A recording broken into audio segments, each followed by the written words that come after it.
Welcome, everybody, to Someone Gets Me. It's Diane here with an amazing guest. I have Jim Adams with me, and he is a cross between curious, innovative. He's a scientist, and he does all kinds of amazing things in the engineering and space world. Wait till you hear his stories. But most importantly, the cool thing about Jim is he's learned how to marry that curiosity and creativity and critical thinking and science into some magical things and in a great career. So Jim, thank you so much for being here on Someone Gets Me with me and being the willing person to talk about your life. Thank you so much. I'm looking forward to it, Diane. Oh, we're going to have a blast. And my first question is, what drew you to the aerospace world to start with? Because I'm always fascinated of how we land in these neat spots. And you had such a fascinating career. How did it get started? Yeah, so I was born in 1957, which is the same year that Sputnik launched. Mm-hmm. So I consider myself a space baby.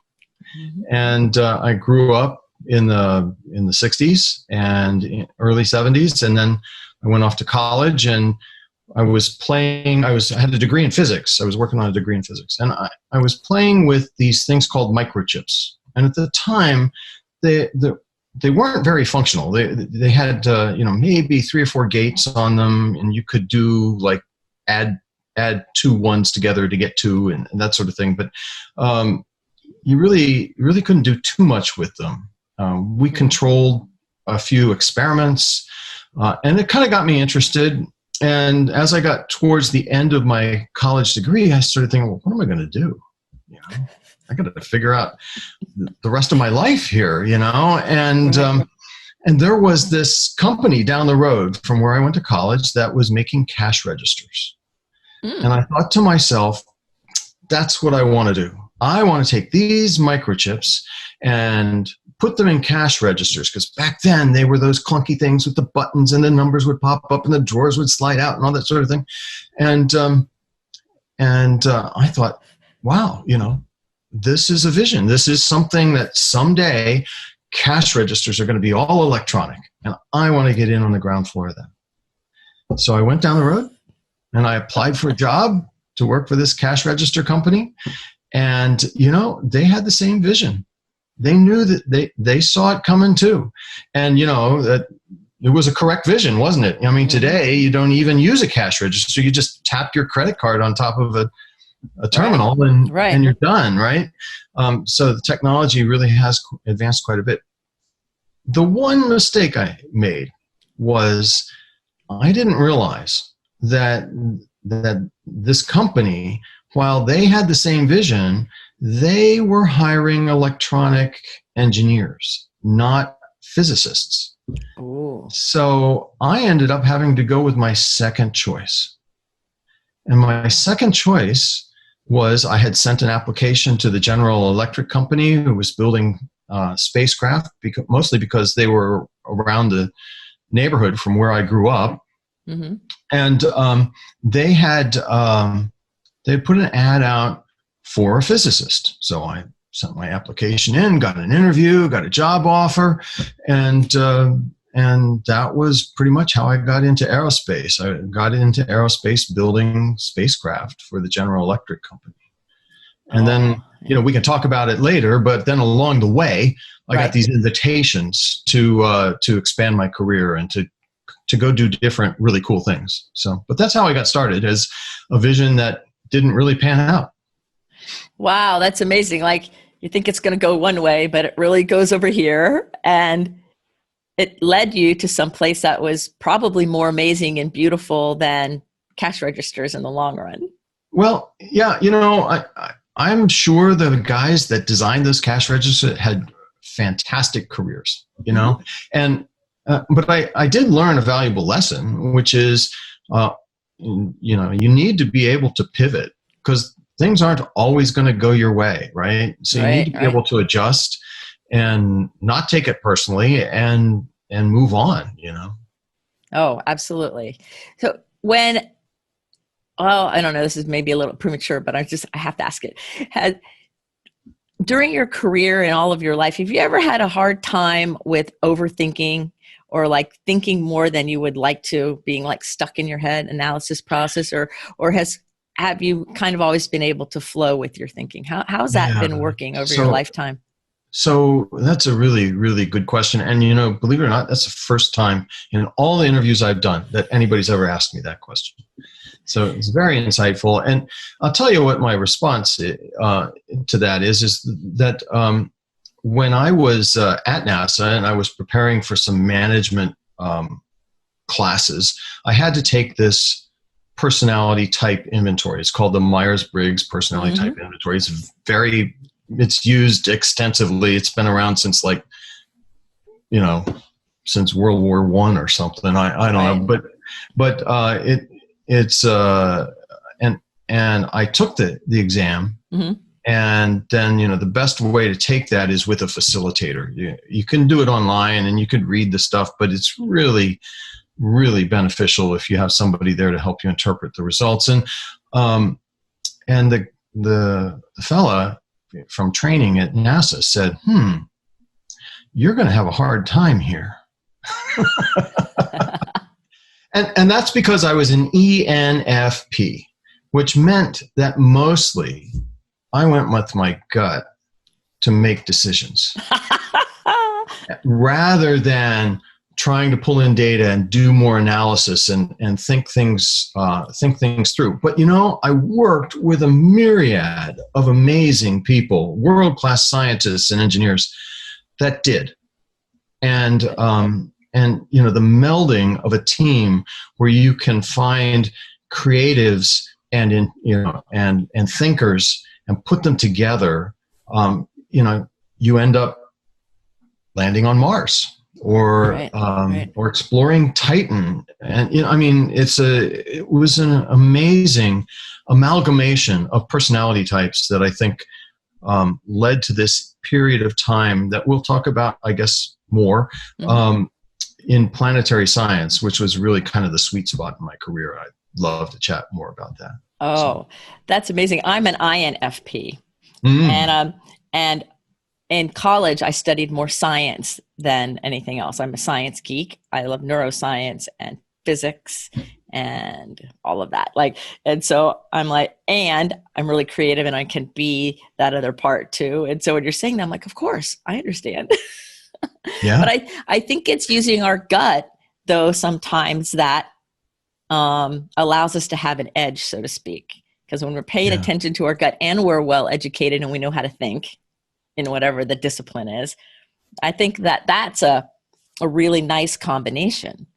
And then you add in a team that complements it. That's perfect.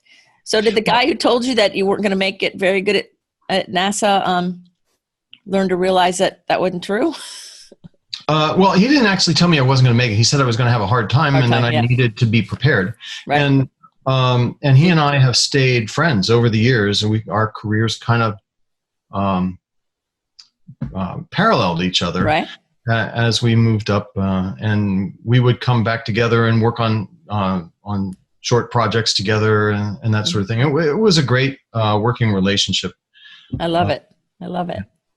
So what was the hardest part of working at NASA for you, the most difficult?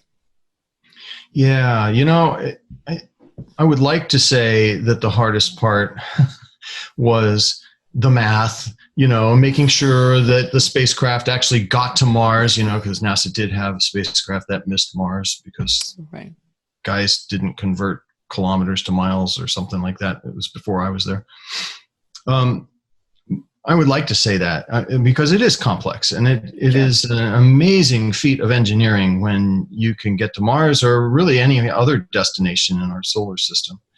But I think the most difficult part, especially at NASA, was the interpersonal relationships and guiding a team through all of that, especially because most of the really bright engineers and scientists are introverted thinkers, and so oftentimes they don't even want to speak until they know that they've got the entire solution figured out in their mind, right? Whereas creatives, management, they like to be informed along the way. They like to participate. And so, I think the biggest challenge was working with people. And it's a learned skill. It's not a thing that you're born with. You have to just get out there and do it and make a few mistakes, and then do it again, and then make another mistake, and then do it again. So, yes, that's so true. Sometimes I think that, especially with people, with the atypical brain development of a very smart, gifted person, usually the last thing to develop is the interpersonal skills and the human communication and contact and things. And you add to that being in the science world or the engineering world, or where there's a lot of thinking being highly reinforced, it would make sense that it would be a little tricky to navigate them. So what was one of the fun things you used to do to help engage your people, all your introverted people? How did you, what was something fun you did to help engage them? Well, it's interesting because, you don't get it right all the time. Right. And I thought, well, here's a milestone. It wasn't a rocket launch or anything huge, but let's have a party, right? So it was a party. We arranged this party, and it was pizza and beer, and it was offsite, and people showed up, but they all sat along the wall and didn't really talk. And I'm like, this is a failure, and then the next day I went into work, and everybody was talking about the party and how great it was. So yeah, I think, especially at a place like NASA, because it takes so long to accomplish a goal, and we can talk about that too. Maintaining a vision over the long haul is really, really hard. And so staying focused on the plan ahead and celebrating those mini milestones or small accomplishments, right, is really, really important for helping everybody, not just yourself as a leader, but everybody stay on track.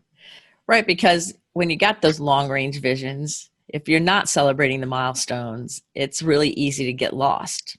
Oh yeah. So how were you able to keep everybody, including yourself, focused? Oh, well, you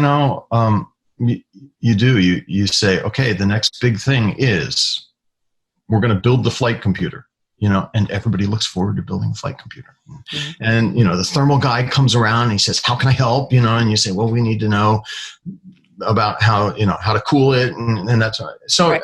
And I'm simplifying things. Right. Of course you are.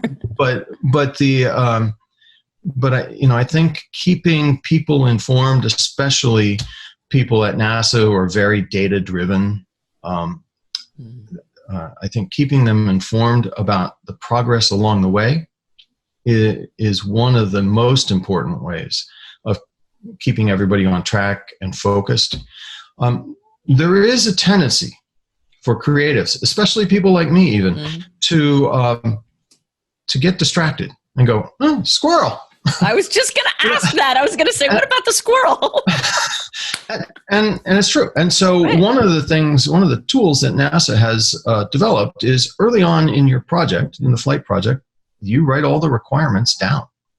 And then you develop the discipline of holding yourself to meeting those requirements. Now, I don't do that in my everyday life, but when you're talking about $500 million or $1 billion on a space mission, it's important to keep the requirements straight so that you know that you're going to accomplish the thing that you were charged to do by management, by Congress, and by the American people. Right. Yeah. So without writing it down, the creatives can go off into some far off land and not really get to their goal. Or they get distracted for a little while anyway. Right. Yeah. Right. And then they go, what was I thinking? I got to get back to this. No, we're not going to Venus. We're going to Mars. Right. So. It's still a planet, but just not the right one. Yeah, that's right. So let's talk about these planetary missions. Mm-hmm. And because when I was reading your bio, and for all of those of you who are curious, I'm putting Jim's bio in the show notes because it's really fascinating. And I love the planetary work, and we were born in the same year. And I remember the space, whole space programs and things like that growing up, because I've always been fascinated by it, and celebrating along with everybody. And while I'm out doing my work with people, and so I love the planetary programs, but I don't know a whole lot about them. Mm-hmm. In this sense, from anything other than, oh, wow, that's really cool. So yeah. I know that was important in your career to you. So tell us a little bit about that. Like, how is it important? What did you dig about it? Because you're like a cool creative guy. So what did you dig about it? Right. So it's interesting, when you start, first off, I worked for General Electric for 10 years, and that's where I learned the engineering skills that I needed in order to know how to put a spacecraft together, how to develop it, make sure that it was going to do the things that you asked it to do. Then one day, I was having lunch with a customer who was NASA, and we were working on designing one of the precursors to the International Space Station. Mm-hmm. And he said, you really should be working for the agency. And I thought, well, okay, I'd think about that. And within about a month, some other things had happened. There was a time of a lot of mergers going on and that sort of thing. So I jumped to NASA at that invitation. And while at NASA, then that's where I sharpened my management skills. And it was on the International Space Station, robotics, it was solar physics missions and earth science missions, and learning how to do acquisitions the government way, and which is total bureaucracy, but it's necessary. And one day after I had finished this pair of spacecraft that were to look at the sun in 3D. So it's, you get the binocular vision like we have with our eyes, only right. You put them in space, and you get this opportunity to look at solar flares and coronal mass ejections and everything else going on in the sun in 3D. And it was remarkable. I got a phone call, and the phone call was from NASA headquarters. It was astronaut Mary Cleve, and she said, I really need you to come down here and help manage the Planetary Science Division. Well, up until that point, I had not done any work in planetary science. And now, my career is almost half over, and I'm being invited to go do this job, which is the Deputy Director of Planetary Science. And it was the most inspiring job. I still believe it was the best job, is the best job within NASA.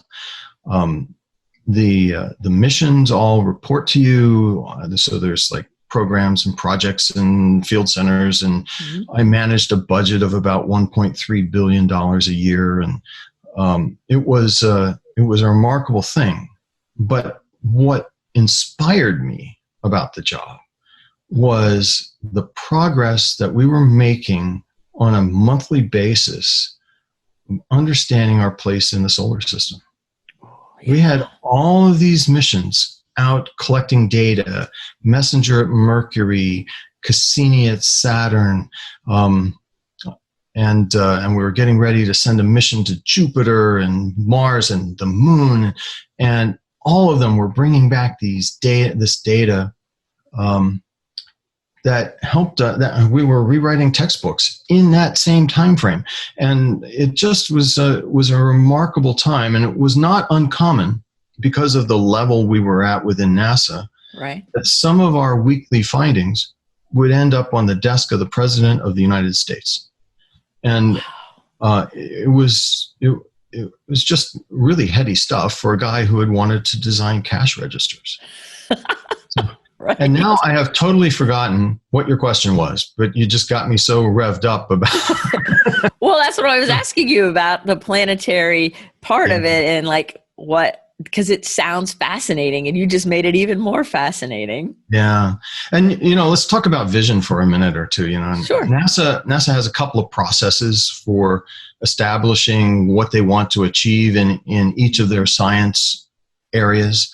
Right. And it involves a worldwide engagement of planetary scientists, if you're talking about planetary science, or heliophysics, or astrophysicists, or earth scientists.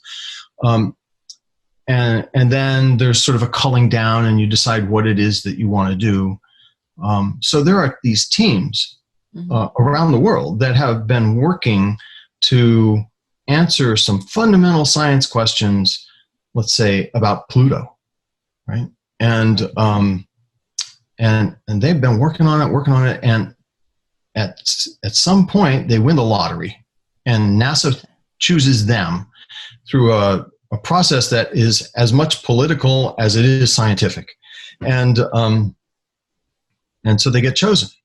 So the team that was working on going to Pluto, the New Horizons team, had been working on the concept for going to Pluto for 10 years. Wow. Before they got the go-ahead to start building the mission. It took them 9 years to build the spacecraft and get it launched. It took the spacecraft, which when it was launched was the fastest thing ever to leave the Earth. It took the spacecraft 9 years to get to Pluto. Right. And that's when the science started. So nearly 30 years from the time the mission was conceived to the time the data came back. It does. It's inspiring to think that a team can be held together for that long, working. And people come and go, people die, and there's new people hired and that sort of thing. But the team stayed together pretty much for 30 years, trying to understand the fundamental geography, chemistry, geology of Pluto, and you saw what happened back in 2016 or whenever it was that we flew by Pluto. It was remarkable. It wasn't anything like what we had expected. Right. And that just inspires people to ask more questions and propose more missions and want to know more about what our place in the solar system and the universe. Yes. Well, curiosity is, part of our being, I think. And then when you add an excitement like that or a piece of the information, for most of us, it incites, well, what about this? What about that? What about this? Oh, yeah. And so how have you managed in your own mind, your own being, that cross where there's a curiosity and the science person? And how do you manage that? Because you have both. And a lot of people listening to the show do have both. And they sometimes struggle with it. I get a lot of questions about processing and about overthinking and about procrastination and perfectionism and the struggle of that dance, right? And yeah, so totally. I know you totally understand what I'm saying. So how do you manage that in your own life? Like, how do you do that? Yeah. So it's a learned skill to be able to bridge between the two different personality traits, if you will. Right. And I have tricks, that I use. One is, this is a pretty simple thing actually, but you're sitting in a meeting. It's a government meeting. It's boring, right? Right. But you're expected to participate, right? And my mind is off thinking about, gee, I wonder what the temperature is on the surface of Mars right now, or and much more interesting things than worrying about budgets and schedules and the like. So I would take notes, and I wasn't very good at it, but it was enough to keep me focused. And when my mind would wander, I had and you can find them still today in my notes, these little boxes that I would draw in the upper right-hand corner of my notepad that I called a parking lot. And it was a place I could put a thought. I may never come back to it, but I wrote it down, and that allowed me to focus back on on what the speaker was saying or what I was expected to contribute to the meeting. So I have a number of little tricks like that. Staying focused on the requirements. We mentioned that already. Right. There's a time and a place for vision, and then there's a time and a place for getting down and dirty and pulling out the soldering iron and building up the electronics and bolting it to the structure and running the tests and all stuff that most scientists would much rather not bother with, but is necessary. So understanding where I am in the cycle of a project is really, really important. Yeah. In fact, an advisor of mine showed me something that she referred to as the Chinese water cycle model. And I don't think I could do it justice now, but it's a circle, and it's got like 8 different bubbles in the circle, and it starts out with visioning, and then it goes to definition, and then it goes to execution and operations and ending. And understanding where you are in the cycle of things. And, if the Chinese water cycle doesn't work for you, you find a different cycle, right? But understanding where you are does help you stay focused and endure the fact that your inquisitive mind is constantly working, even in times when it needs to stay extremely focused. That and trying to stay centered, mind and body, is really important too. Getting out and walking, swimming was something that was important to me. Just a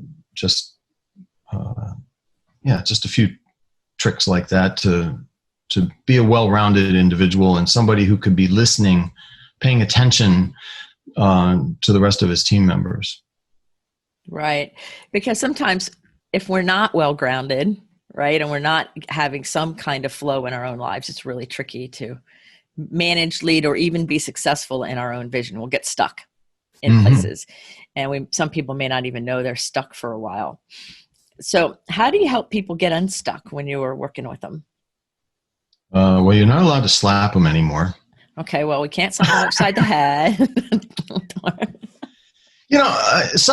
Most people don't come to work to try and do nothing, especially people at NASA. Right. It's a privilege to work at a space agency and to put your baby on top of a rocket and let her rip, Right. So most people don't want to be stuck. Right. And so I have found just being honest with them and saying, you're down in the weeds. In this moment, you really need to be thinking, big picture, and so let's take a moment and figure out what the big picture is. Sometimes it's the whole team that's down in the weeds, and they're worried about where they're going to get the parts and can they get a thermal vacuum chamber on time and that sort of thing. Right. And that's when you call timeout, and you say to the team, okay, we're going away for 3 days. And we're going to work on soft skills, and usually, and of course, this was you got to remember, this was the 2000s and the 90s and the 2000s. Usually, it would start with a Myers-Briggs inventory, because it was just a great place to start a dialogue about the differences in operating style. Yes. So, and there are other tools out there, by the way. I'm not promoting MBTI, but something to get people talking was really, really important to me. Right. And getting them talking and having a common language and a common Hmm. labels and things like that so that there could be a coming together and a meeting of the minds. Yeah, And then when there we come was together, we can come out of the weeds easier. there was one project that was particularly contentious, and myself and the project manager were brought in. This was before I got to planetary science. We were brought in to try and help heal the project, Mm. which is a weird term to use at NASA. They don't use the word heal, but Right. that, now since I'm retired and looking back, that's exactly what we were trying to do. The relationships between the NASA team and the primary contractor and the suppliers and the review teams had just totally dissolved, and it was all in disorder. And so the project manager, Nick, and I, we took the team off site for 3 days again, and we started with the MBTI. And what came out of that 3-day retreat was a document that we reused for the remainder of the project as a reference. These are our operating agreements. These are the ways that we will behave at, especially when times get really tense. And that was a remarkable product that everybody in the room had bought into, which I think was a good thing. We could tell a new team, well, you got to set up some operating agreements, and they'll do it, but they don't really see the need for it. This was a moment where people said, if we're going to accomplish this thing, we got to get some things straight. And so everybody got a line in the document, and everybody got heard, and there was a debate sometimes, but there was always tracks to run on as we moved forward in building up this mission. Oh, that's great. And then everybody could heal the situation. Mm-hmm. And then it could move forward successfully because absolutely, essentially all the obstacles and things were either taken care of, or there was a way to take care of them when they showed back up. Correct. Yeah, that's a great way to do it. So what is it that you love to do for fun? In time of COVID? Well, we could do a pre-COVID and a post-COVID. This is Ming. Meet Ming. I'm nursing Ming back to health. That's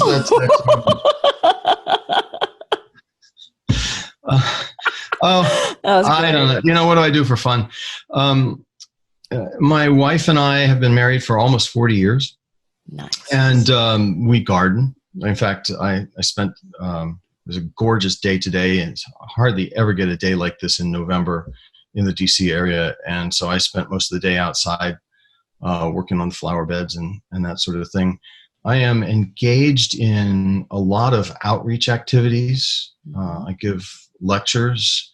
I've had the privilege of being invited by the State Department to travel around the world as a science ambassador, telling the story of NASA. And if you think about it, the people that work in the State Department, their job is to mostly deliver bad news. Right. And so who doesn't love NASA?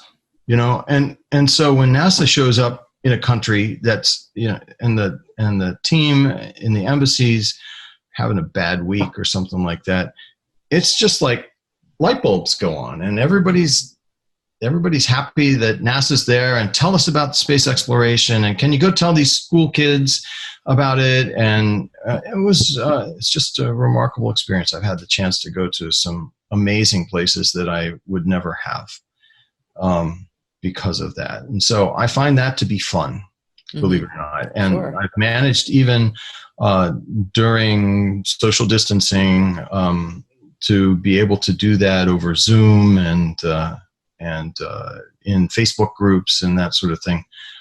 Most recently, I was invited to be part of it's a weekly radio program on the stars and planets in South Africa. Oh, nice. I'm only on once a month, Right. but unless there's something really cool happening, and then they bring me in. But it's all in Afrikaans, Oh, but they let me talk in English, thank goodness. And it's amazing how much people just want to know, and so I find that very exciting. The other thing that floats my boat, which is also sometimes a downfall, is the potential of anything new really grabs my attention and energy. Right. And I have a book I've started. Well, I have several out. If you would like inspiration to help finish it, I'm very good at that. Yeah, I was looking. Yes. I was looking through your posts there about the various books, and some of them look pretty good, actually. Yeah. So I thought it would be really cool to put together a compendium of the stories I've told around the world, and everything from how does a toilet flush in space to how do you land on Mars, right. Everything. And so I started that, and of course immediately life got in the way. I've got about 4 chapters of 20 written.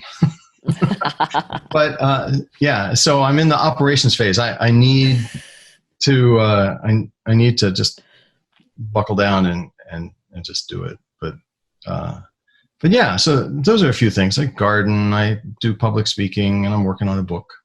Yeah, those are really fun things. I have a client who's in California, and he's writing a screenplay for an upcoming movie, and he goes, I got it started. And then it just kind of kept slowing down. So now twice a week we meet for 30 minutes so he can read me what he wrote. So he has to do writing in between. Otherwise there's nothing to read to me. And he'll have it ready for the next level of editing by Thanksgiving now.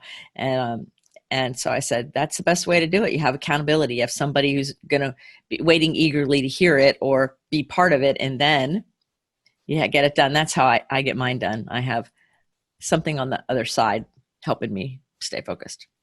So, I mean, a reward after the... or a person to, account, like I'm holding him accountable, or something that adds the discipline for this is the dedicated and protected time for this project. Yeah. And whatever that means, Yeah. The other, like I said, the other thing that really floats my boat is anything new. So you can imagine there's a number of tech startups that would call and say, Jim, would you serve on our advisory board? Well, tell me about your company. Right.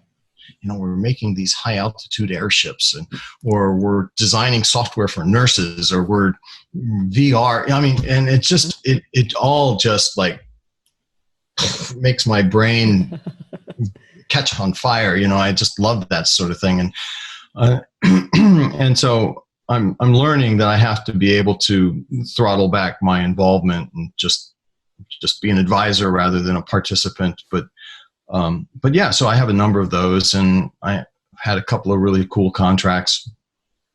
And I too am consulting on a movie. Actually, it's a PBS independent lens piece about loneliness and long distance space travel, which is really interesting, given that we sold this to PBS well before the pandemic hit, and now we're putting a thing together about the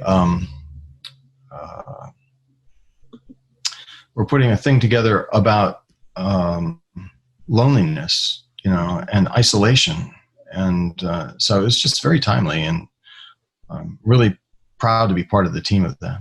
Oh, that's brilliant. My second book is called The Loneliness Cure. Oh, yes, I saw that. I did see that. It's a big topic, and and it's an increased one now, obviously, Mm-hmm. for lots of Yeah. reasons. So, on all the different companies that have called you to help them out or be their advisor, are there some that you'd like to share about that you find that are particularly like, wow, I can't believe they're calling me. This is like so fun, or a new thing that just really, lit you up, so to speak? Well, I have an immense amount of gratitude for anybody who calls me, and Right. it's just because it represents something brand new. Mm-hmm. It's just, for me, it's an amazing thing. I had a contract. I can't tell you what it was to do, but it was with Louis Vuitton. And Wow. you could just sort of let your imagination run wild. What would a space geek be doing working with Louis Louis Vuitton? Vuitton. And it was amazing, the vision that these people have, and how they go about accomplishing it. In the end, the NASA vision cycle takes far too long for the commercial vision cycle, and so it didn't actually fully come together. But it was a neat road to travel down for a little while. I have a contract in Sweden with a company. It's just a few hours a month, but it's fun.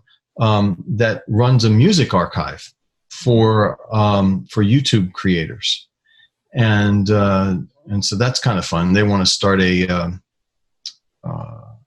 well, I'm not supposed to say. Maybe you cut that piece out. But yeah, the music archive in Sweden is just really kind of cool. Yeah, so that's amazing. And so I think a lot of times people don't really realize the interdisciplinary options and opportunities in the thinking. A space geek talking to Louis Vuitton, and a music archive, and this over here and that over there. That all does really, everything affects everything. Everything works together in interesting ways when we open our mind to it. And so that's why I wanted you to say some of the different things, because most people say, well, space is space. Well, that's true. And there's all these other things that can get you really excited. And it's the same. Don't even, I mean, every dollar we spend on a space mission stays on Earth and drives a space economy that then creates intellectual property and technology and methods that can be used in many, many other ways. Right. So one of my favorite is,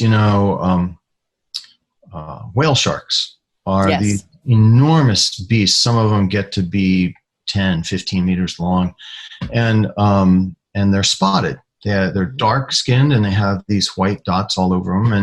And the pattern of the dots is very much like a fingerprint. Well, there were some guys at a conference that met some NASA dudes, and they said, if we use the pointing algorithm for the Hubble Space Telescope, we might be able to uniquely identify whale sharks. And it worked. So now when they're trying to identify a whale shark, which it's not an endangered species, but it's a threatened species, a diver just needs to take a picture. And they don't have to tag the animal or anything. And it can be done from almost any angle. So they just need a picture, and they can now fingerprint a whale shark. That's amazing. That's totally amazing. We were looking for ways to assure that astronauts in space were getting the right nutrients, and we developed this protein from seaweed. Mm-hmm. And we thought, hey, this is pretty cool, and so we were putting it in the astronaut food. I don't really know if it made the food taste bad or anything, but the astronauts were staying healthy, and so that was important. And so then, we got a patent on it, and because it's the government and the taxpayers paid for it, we made the patent available to the public. And a fella in New England picked it up and said, I can put this in baby formula. And for a time, I don't know if it's still true today, but for a time, about half of the baby formula worldwide was using this product that NASA had developed, the method of isolating, to feed babies around the world. So exploring space has direct applications right here on Earth every day. Yeah. And I was proud to be a part of it for 30 years. Right. So. And I'm glad you said that in that nice, clean, concise way, because so many people, I think, don't necessarily understand or know or think that. Mm-hmm. You know, they think space is in space and then that's it. And there's so much more happening. So Diane, I really think, and you kind of tagged it too earlier, it's important to stay open to options, not just pivot when something goes wrong, right. but to stay open to options. Right. And so, whenever you try and overcome an obstacle, right. accomplish a great thing, or do something that's really, really hard, you're going to run into speed bumps and potholes and small failures along the way. Those are opportunities, I should say. They are. To find solutions, not only to your problem, but solutions to problems that you may not even know exist yet. You know, when the guys were designing the Hubble Space Telescope, pointing out, they didn't know anything about whale sharks. You know, nor were they thinking about whale sharks when they were designing that. No, they were following the requirements, as we talked about earlier, about right. We want to get the Hubble pointed at the stars, right? And so, I think it's important to stay open to options and to share and to encourage creative people to tap into their creative side. And actually, I say creative people. We should really encourage everybody to tap into their creative side. Right, absolutely. I just want to shift gears just a minute here, because I would like you to speak to the parents of young people or the young people. And what I would like you to share about is some encouraging words maybe, or support for their science exploration. Like I have a 15-year-old that I'm working with who is a thespian, but he also really cares about science and the stars and things.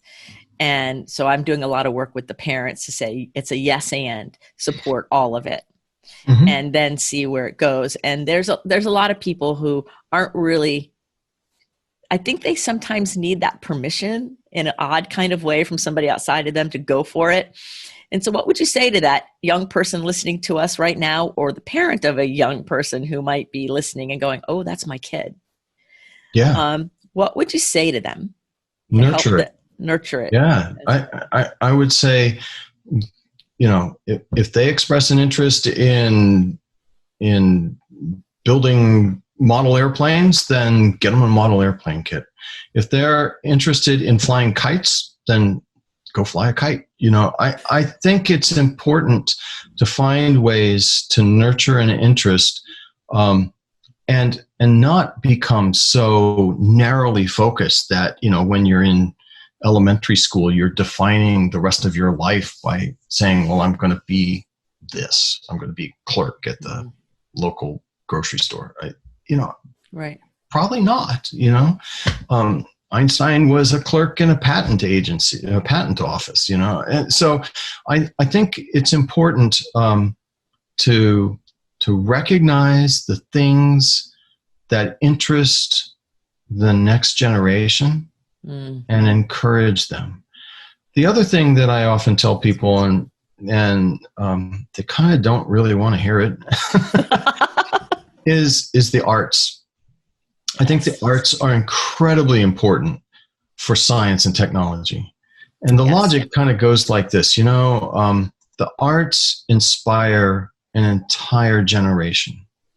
And that generation then defines the goals and the objectives and ultimately the vision of a society that feeds the scientists and the engineers. And so it's the scientists and the engineers that are trying to answer society's questions and accomplish the things that society says they think they need, because society has been informed by the arts and their imaginations have been stimulated and their creativity has been developed. And I think, it's not just important for one person to be involved in the arts. It's important for everybody. Yes. Because it defines the future of a society. Yes. Oh, well said. That's so true. It's so true. So true.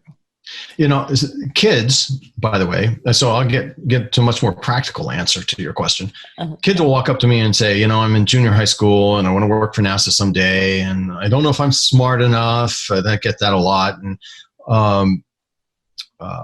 what should I study? Mm-hmm.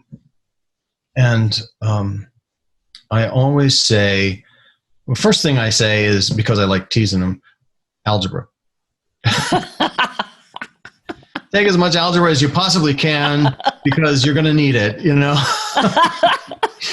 But, again, it comes back to nurturing your interests. And if you want to work for NASA, or a contractor that works for NASA, or somebody that supplies things to the space program, you'll find a way to make that happen. It will emerge in due time. And so that's what I usually say to kids that want to know what to study. Yeah, that's great. That is wonderful. So is there anything that I didn't ask you that you really wanted to talk about today? Anything on your mind or your heart that, like, wow, I really want to make sure that I say this or express that? I have a couple questions, but first I want to cover that. Yeah, Diane, you've been such a great host. You stimulate my own thinking.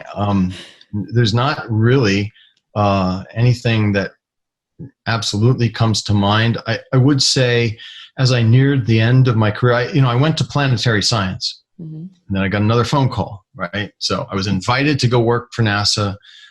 Then I got this phone call and said, come work, do planetary science. And then I got this other phone call from the deputy administrator of the agency that said, we really need you upstairs. And it wasn't because I was smart. I think it was because I was creative, and I was the deputy chief technology officer for the agency. And it was a cool job, and it was a necessary job. And I got to hobnob with some extremely high-ranking people in the U.S. government and around the world. And I used it as a platform to launch what I do after I retired. But to be honest, I missed the science. It took me about 2 months to realize that this kind of wasn't a fit for me. It was a thing that was necessary, and as a good civil servant, I went off and I started working on it. And again, there was a problem, and there was some healing that was needed. So I guess what I'm really saying is that the sweet spot in my career, and in other people's careers too, as I talk to them once they've retired, oftentimes the sweet spot of your career is not the last job that you had, but it's the second to last job. And so, when you talk to me about working at NASA, I immediately go to planetary science. But, I did other things too, Right. I was the deputy chief technology officer for the agency, and I was the acquisition manager for a variety of different things. It's just, it was one of these moments that was kind of defining, and, I had to say yes to. It's easy to think, oh, I'm not smart enough. I can't do this. I'd never worked in planetary science before. Gee, $1.3 billion, that's a lot of money. Right. But, will you be successful at it? Yeah. People believe that I would be successful, so why shouldn't I believe that I would be successful?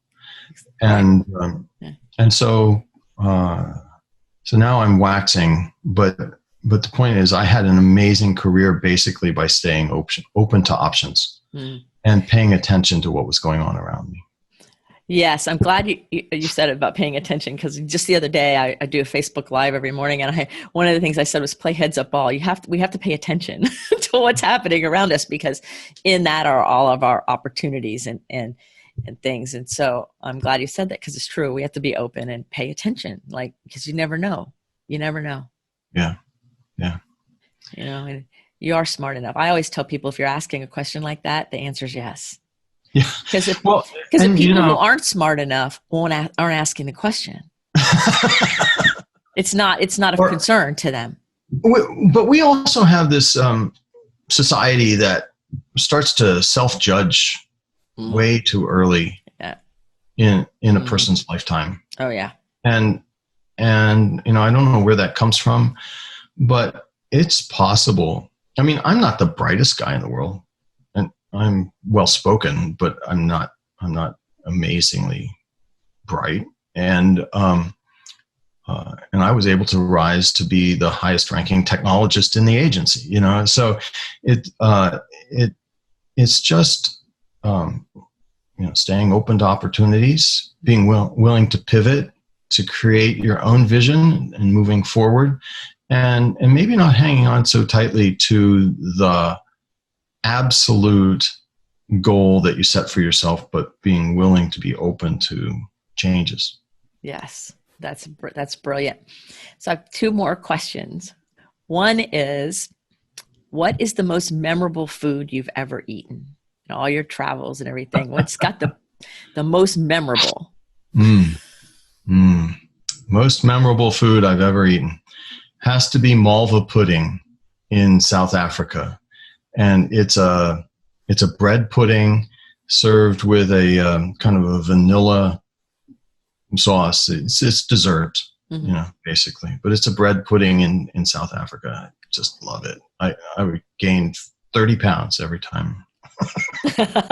Not really, but I you know, it's a wonderful taste. Ooh, sounds delicious. Yeah. So my very last question is, if we were going to have a billboard that the whole world was going to see, and it's going to have your message on it for everyone to see, what would you put on that billboard? Keep going. Keep going. That's a good one, right? Keep going. Stay open. Let's go. Right? Yeah.